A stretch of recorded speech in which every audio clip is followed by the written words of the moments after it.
Semaine 16, jour 1. Bonjour et bienvenue à Dieu au quotidien, notre série d'études méditatives sur l'Évangile selon Jean avec le pasteur Tom Holliday. C'est le premier jour de notre survol du chapitre 16.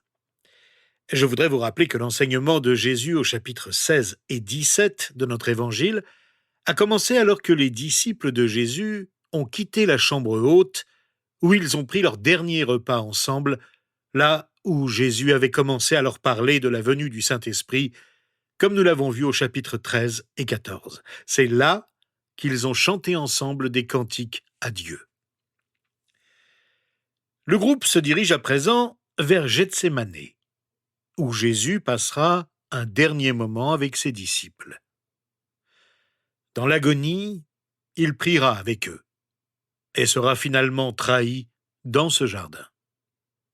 Il leur parle pour la dernière fois avant sa mort sur la croix.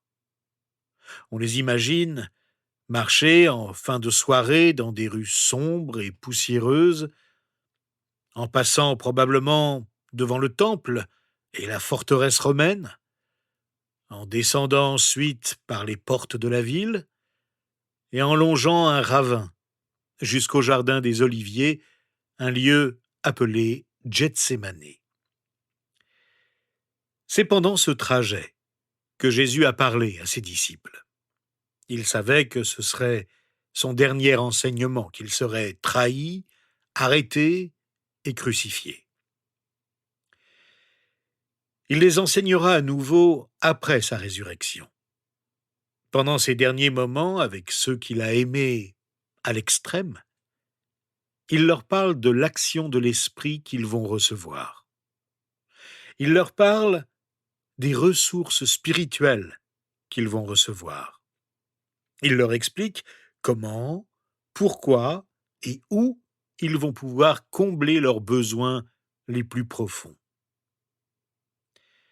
Quand il leur parle, c'est à nous qu'il parle aussi. Où pouvons-nous puiser notre énergie spirituelle et la renouveler? Comment pouvons-nous trouver la force de construire et de vivre une vie remplie de sens, une vie réussie, qui plaise à Dieu? Où pouvons-nous puiser les ressources dont nous avons besoin pour combler ce qui manque dans notre vie, notre manque d'énergie, notre manque d'espérance, notre manque de motivation et d'épanouissement? Jésus parle de ces ressources.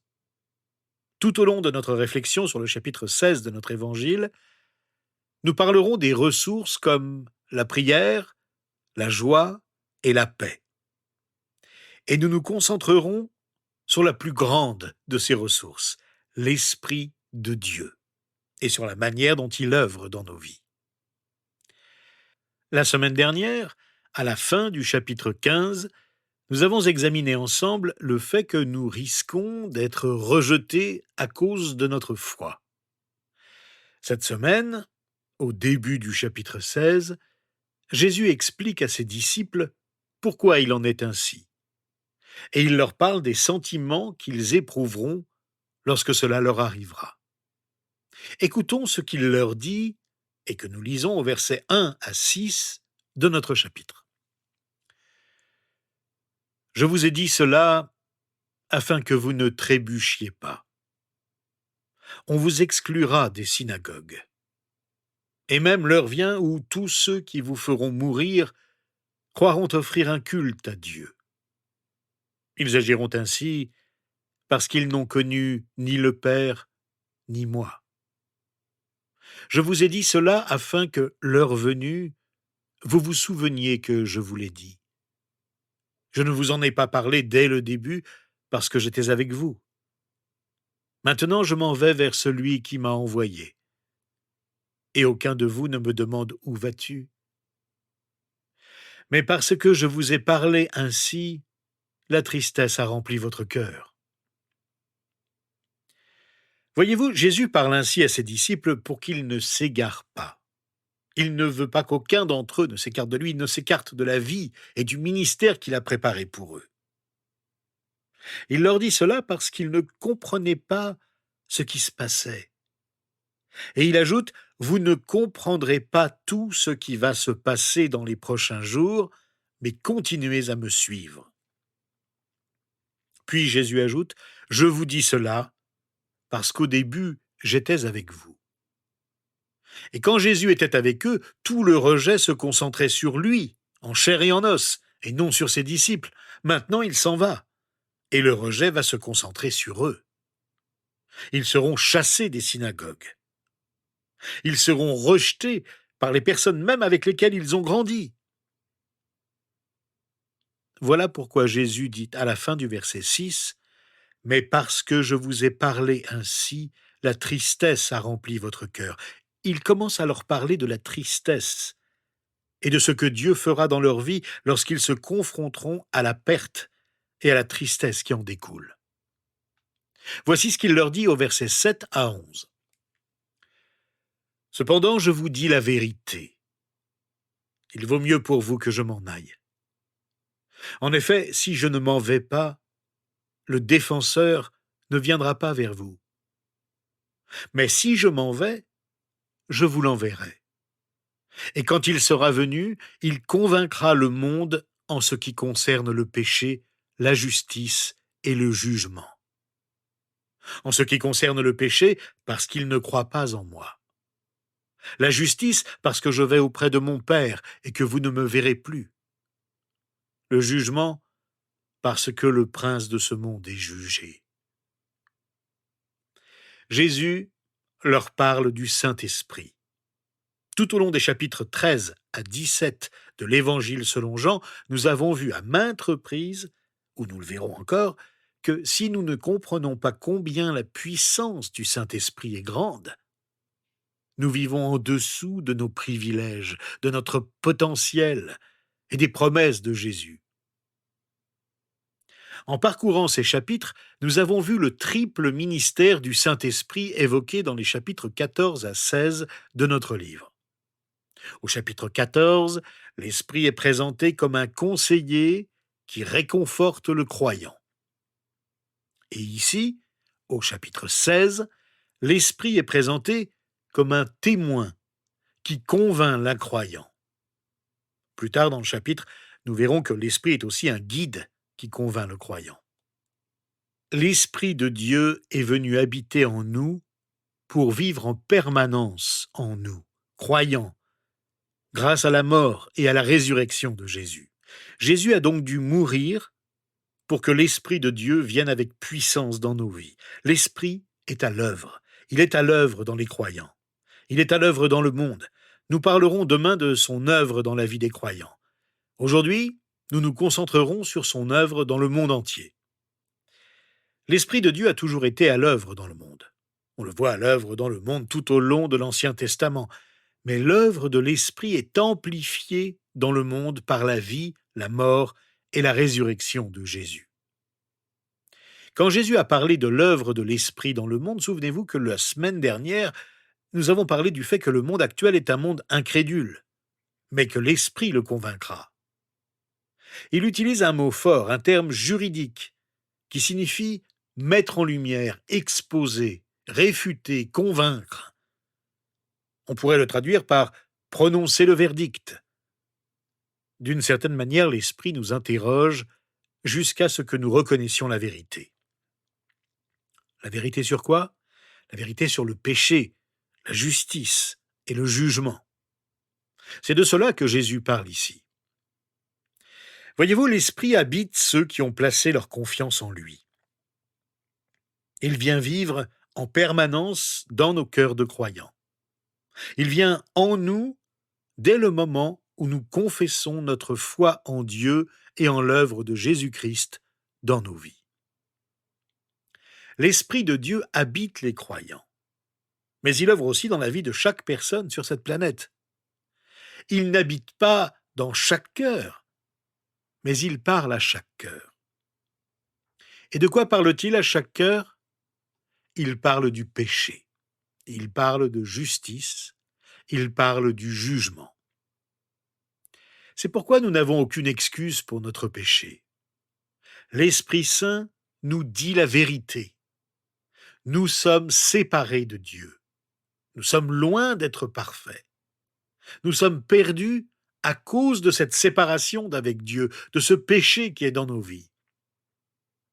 L'Esprit nous le dit, non pas à haute voix, mais nous le savons avec une profonde conviction dans nos cœurs, car nous avons été convaincus par l'Esprit de ce qu'est le péché. Il nous convainc aussi de justice. Il nous montre qui est Dieu, qui est Jésus, et ce qu'il veut accomplir dans nos vies. C'est le Saint-Esprit qui nous aide à discerner la pureté, la puissance et l'amour de Jésus-Christ. Et l'Esprit convainc enfin le monde en ce qui concerne le jugement final de Dieu. La fin du monde est déjà fixée. Satan est déjà condamné. Le mal sera jugé.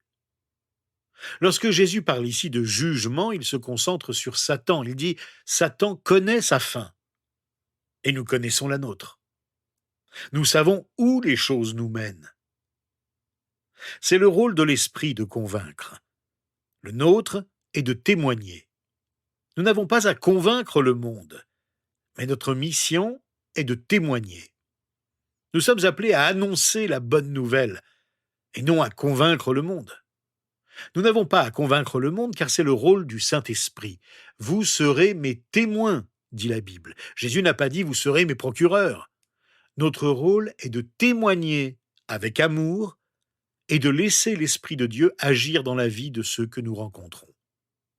Nous n'avons pas peur de dire la vérité, de parler du péché, de justice et de jugement, mais nous le faisons en tant que témoins seulement.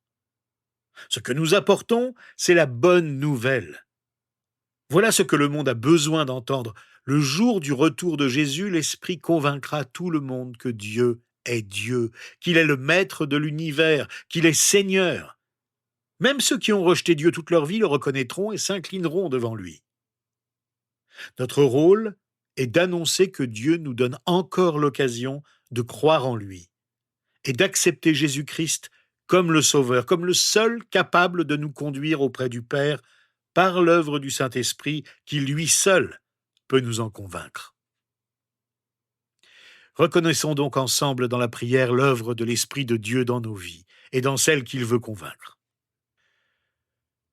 Notre Dieu et notre Père, merci de ne pas nous avoir laissés seuls depuis la résurrection de Jésus-Christ, mais d'avoir envoyé parmi nous et en nous ton Esprit pour nous convaincre de péché, de justice et de jugement.